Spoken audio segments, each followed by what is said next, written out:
जय Hind. Welcome to today exam classes. दोस्तों आज के इस वीडियो में हम राजस्थान वनपाल और वन रक्षक भर्ती परीक्षा 2022 के लिए राजस्थान के कुछ मोस्ट इंपोर्टेंट क्वेश्चन आंसर याद करेंगे जो आपके राजस्थान वनपाल वन रक्षक भर्ती परीक्षा के एग्जाम में बार बार रिपीट होने वाले मोस्ट इंपोर्टेंट क्वेश्चन आंसर हैं।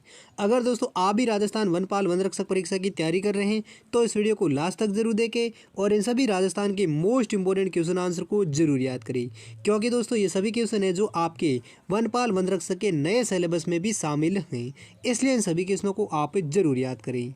तो चलिए देखते हैं आज का पहला क्वेश्चन। पहला क्वेश्चन है, संत मावजी ने मेवाड़ व बागड़ क्षेत्र के बिलों में जागृति हेतु कौन सा आंदोलन चलाया था? तो इस सवाल का सही जवाब देगा ऑप्शन है सी। संत मावजी हैं जिन्होंने मेवाड़ और बागड़ के क्षेत्र में बिलों में जागृति हेतु लसोड़िया आंदोलन चलाया था। नेक्स्ट अगला दूसरा क्वेश्चन है, प्रजा सेवक नामक साप्ताहिक समाचार पत्र के संस्थापक कौन थे? तो इस सवाल का सही जवाब देगा ऑप्शन है सी। अचलेश्वर प्रसाद है जो प्रजा सेवक नामक साप्ताहिक समाचार पत्र के संस्थापक थे। कौन थे प्रजा सेवक के संस्थापक? अचलेश्वर प्रसाद। नेक्स्ट अगला तीसरा क्वेश्चन है, राजस्थान में मल्लीनाथ जी का प्रमुख मंदिर बाड़मेर के किस गांव में स्थित है? तो इस सवाल का सही जवाब देगा ऑप्शन बी। राजस्थान में मल्लीनाथ जी का जो प्रमुख मंदिर है वो बाड़मेर के बालोतरा तहसील के तिलवाड़ा गांव में ये मंदिर स्थित हैं, जहां पर मल्लीनाथ जी की स्मृति में चैत्र माह में मल्लीनाथ पशु मेला भी लगता है। नेक्स्ट अगला चौथा क्वेश्चन है, निम्न में से किस शैली पर मुगल शैली का प्रभाव सबसे अधिक पड़ा है? तो इस सवाल का सही जवाब देगा ऑप्शन है बी। आमेर की शैली है जिस पर मुगल शैली का प्रभाव है वो सबसे अधिक पड़ा है, और आमेर शैली का विकास है वो आमेर के राजा मान सिंह एवं मिर्जा राजा जय सिंह के शासनकाल में इस शैली का सबसे अधिक विकास हुआ था। किस शैली का? आमेर शैली का, जिस पर मुगल शैली का सबसे अधिक प्रभाव पड़ा था। नेक्स्ट अगला पांचवा क्वेश्चन है, हाड़ौती स्कूल की मूल शैली कौन सी मानी जाती है? तो इस सवाल का सही जवाब देगा ऑप्शन ए। हाड़ौती स्कूल की जो मूल शैली है वो बूंदी शैली मानी जाती है। नेक्स्ट अगला छठा क्वेश्चन है, गुड़ला त्योहार किस क्षेत्र में मनाया जाता है? तो इस सवाल का सही जवाब देगा ऑप्शन है डी। गुड़ला का त्योहार है जो राजस्थान के मारवाड़ क्षेत्र में मनाया जाता है। अगला नेक्स्ट सातवां क्वेश्चन है, कजली तीज का मेला भाद्रपद कृष्ण तृतीया को किस स्थान पर भरता है? तो इस सवाल का सही जवाब देगा ऑप्शन है सी, यानी कजली तीज का मेला है जो भाद्रपद कृष्ण तृतीया को बूंदी जिले में भरता है, जबकि नागौर जिले में ये मेला नहीं भरता है, और बूंदी जिले में कजली तीज का भाद्रपद कृष्ण तृतीया को ये मेला भरता है। नेक्स्ट अगला आठवां क्वेश्चन है, राजस्थानी साहित्य का प्रथम रास भरतेश्वर बाहुबली रास निम्न में से किसके द्वारा रचित है?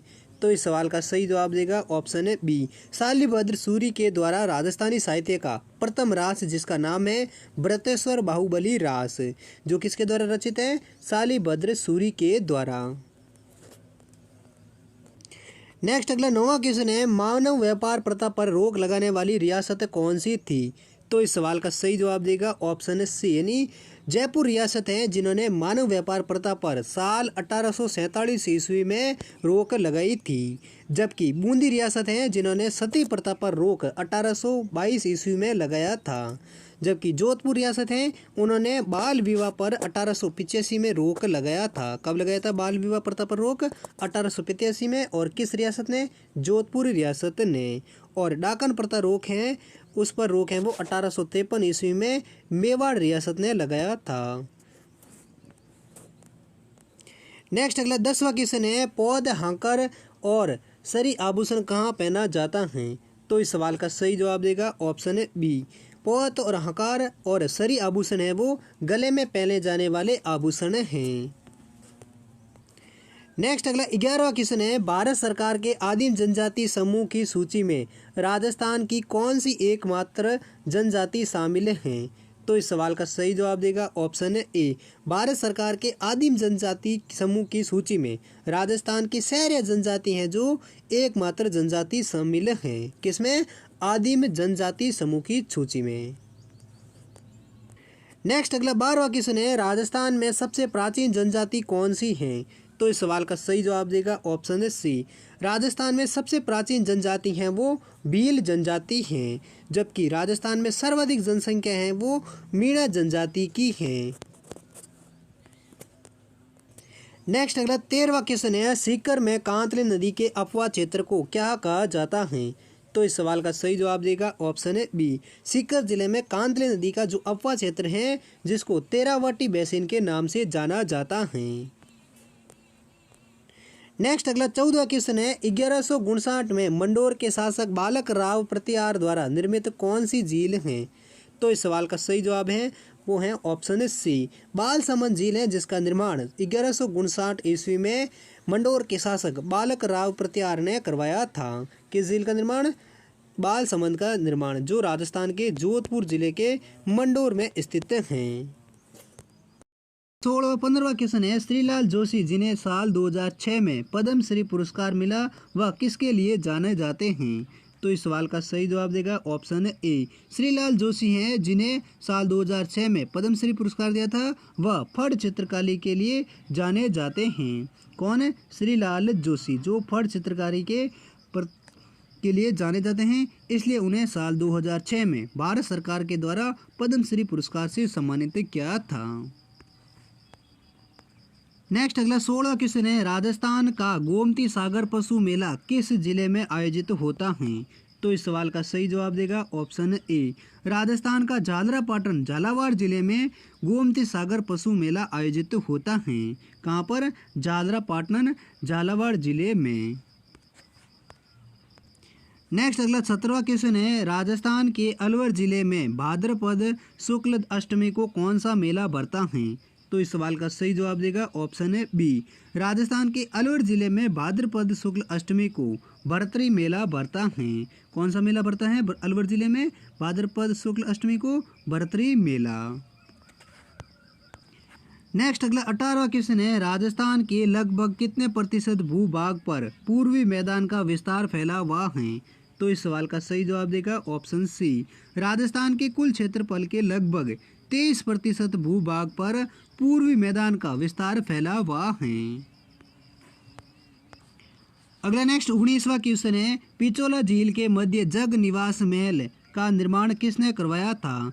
तो इस सवाल का सही जवाब देगा ऑप्शन ए। महाराणा जगत सिंह द्वितीय हैं जिन्होंने 1746 ईस्वी में पिचोला झील के मध्य जग निवास महल का निर्माण करवाया था। कब करवाया था? 1746 ईस्वी में। और महाराणा जगत सिंह द्वितीय ने जग निवास महल का पिचोला झील उदयपुर में इसका निर्माण करवाया था। अगला नेक्स्ट 20वां क्वेश्चन है, डूंगरपुर और बांसवाड़ा के मध्य भूभाग का प्राचीन नाम क्या था? तो इस सवाल का सही जवाब देगा ऑप्शन है डी। बांसवाड़ा और डूंगरपुर के मध्य भाग का प्राचीन नाम है वो मेवल था, जबकि कोटा के क्षेत्र को हाड़ौती क्षेत्र कहा जाता था और अलवर, भरतपुर, धौलपुर और करौली के क्षेत्र को प्राचीन समय में मत्स्य क्षेत्र कहा जाता था। नेक्स्ट अगला 21वां क्वेश्चन है, राजस्थान का कौन सा भौगोलिक अंचल सबसे प्राचीन माना जाता है? तो इस सवाल का सही जवाब देगा ऑप्शन है बी। हाड़ौती का पठार है जो राजस्थान का भौगोलिक अंचल जिसको सबसे प्राचीन माना जाता है, जबकि अरावली पर्वत है जो राजस्थान का सबसे ऊंचा भौगोलिक अंचल माना जाता है। सबसे प्राचीन भौगोलिक अंचल कौन सा है? हाड़ौती का पठार। नेक्स्ट अगला 22वां क्वेश्चन है, राजस्थान की सबसे बड़ी पेयजल परियोजना कौन सी है? तो इस सवाल का सही जवाब देगा ऑप्शन ए। राजस्थान की सबसे बड़ी बिसलपुर बांध परियोजना है जो सबसे बड़ी जल पेयजल परियोजना है और बिसलपुर परियोजना से राजस्थान के टोंक, जयपुर, अजमेर और नागौर सहित 4 जिलों के लगभग 450 से अधिक गांवों को पेयजल उपलब्ध होता है। किस परियोजना से? बिसलपुर बांध परियोजना से। नेक्स्ट अगला 23वां क्वेश्चन है, राजस्थान वित्त निगम की स्थापना कब हुई थी? तो इस सवाल का सही जवाब देगा ऑप्शन ए। 17 जनवरी 1955 को राजस्थान वित्त निगम की स्थापना हुई थी और राजस्थान वित्त निगम की मुख्यालय है वो राजस्थान की राजधानी जयपुर में स्थित हैं। नेक्स्ट अगला 24वां क्वेश्चन है, 2011 की जनसंख्या के अनुसार न्यूनतम जनसंख्या वृद्धि दर वाला जिला कौन सा है? तो इस सवाल का सही जवाब देगा ऑप्शन सी। साल 2011 की जनसंख्या के अनुसार न्यूनतम जनसंख्या वृद्धि दर वाला जिला है वो गंगानगर जिला है, जबकि सर्वाधिक जनसंख्या वृद्धि दर वाला जिला है वो बाड़मेर जिला है। नेक्स्ट अगला 25वां क्वेश्चन है, बारडोली की नटराज शिव मूर्ति किस शैली में बनी है? तो इस सवाल का सही जवाब देगा ऑप्शन है बी। बारडोली की जो नटराज शिव मूर्ति हैं वो प्रत्यार शैली में बनी हुई हैं। और दोस्तों आपको बता दें कि साल 1998 में ये मूर्ति चोरी होकर इंग्लैंड पहुंच गई थी, जिसको हाल ही में भारत सरकार ने इसे वापस लाया गया था। कौन सी मूर्ति को? बारडोली की शिव मूर्ति, नटराज शिव मूर्ति को, जो प्रत्यार शैली में बनी हुई हैं। नेक्स्ट अगला 26वां क्वेश्चन है, कृषि उपज मंडी अधिनियम कब आया था? तो इस सवाल का सही जवाब देगा ऑप्शन ए। साल 1961 में कृषि उपज मंडी अधिनियम लागू या अब आया था। नेक्स्ट अगला 27वां क्वेश्चन है, जागृति ज्योत पत्रिका किस अकादमी द्वारा प्रकाशित की जाती है? तो इस सवाल का सही जवाब देगा ऑप्शन सी, यानी राजस्थानी भाषा साहित्य एवं संस्कृत अकादमी के द्वारा जागृति ज्योत पत्रिका को प्रकाशित किया जाता है। और राजस्थानी भाषा साहित्य एवं संस्कृत अकादमी की स्थापना है वो साल 1983 में की गई थी।